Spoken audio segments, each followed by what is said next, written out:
கொடுத்தாலும் சரி அப்படியே கொடுத்தா தான் பெயின் இருக்கும்.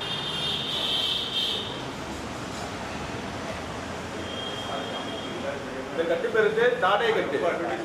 தாடை ரெண்டாவது சில பேர் ஏன்னா தாடை இந்த ஆக்சிடென்ட் மேக்ஸிமம் ஆக்சிடென்ட் ஆகிறவங்க பைக்கில் போகிறாங்க, ஆக்சிடென்ட் ஆகிறவங்க கீழே வந்தாலே ஃபஸ்ட்டு இந்த இது இல்லை இந்த தாடை வந்து அடிபட்டுச்சுன்னா கீழே தொங்க ஆரம்பிச்சிடும். ஏன்னா இந்த தாடை வந்து இந்த மேல் கடவாப்பில் அந்த சப்போர்ட்லாம் இருக்கும். இந்த தாடை கடவாப்பிலேருந்து தாடை தொங்க ஆரம்பிச்சிடும்.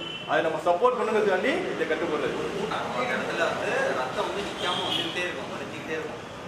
நம்ம ரத்தத்தை அடைக்கிறது தான் ஒரு இடத்துல ஆழமாக அடிபட்டு, அதாவது ஒரு கல் அடிச்சு விட்டு அடிச்சு படிப்பாங்க.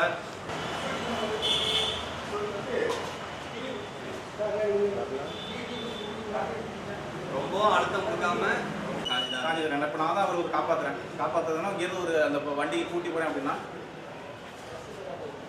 இப்படிதான் பொறுமையாக தான் நடக்கும். ஏன்னா என்னால் தான் நடக்க முடியாது. அவரோட கால் பேலன்ஸை நான் வாங்கிக்கிறேன் சார். இப்படி தான் நீங்கள் அழைச்சிட்டு போகணும். ஒரு ஹாஃப் டே கழிச்சு இல்லைன்னா ஃபஸ்ட் நம்ம எல்லாம் ஃபஸ்ட்டு பண்ணிட்டு தான்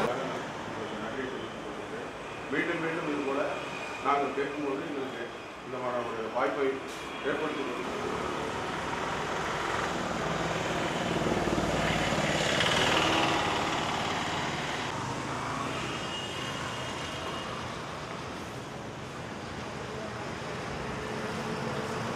வீடியோ எடுக்கிறாங்க.